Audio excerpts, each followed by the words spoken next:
Assalamu alaikum guys. Salaan kadib. Waxaan u gaarnay 800 subscribe.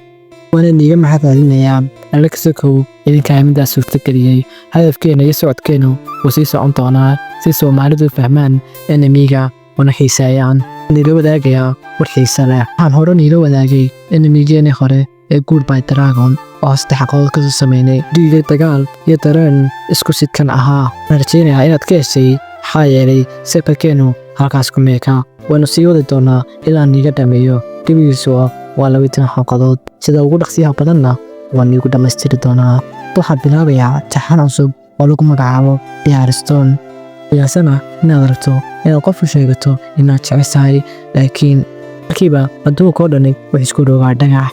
Qiyaas inaad toosto kumanaan sano kadib kaligaa una dhex socda magaaladii burburtay dadkaagii odwidey adigoo ogina tahay rajada kaligaa ee aadanaha haysto. sheekada Qiyaaston meesha cilmigu noqdo ugu weyn raadin karo bini'aadamka. Afar dheer mid u dhexeeya sayniska iyo saaxiibtinimo iyo dagaal naf lagu soo celinayo. Niman Bilowgiisa Goodbye Dragon iyo Qiyaaston inay saxaada ku xigsiin doono ninka commentiga nagu wadaagaya kii ugu commentiga bataa ee ku xigsiin doona iyo sida ugu dhaqsiyaha badan kubaad Qiyaaston soo gelin doona sida baritoon insha Allah.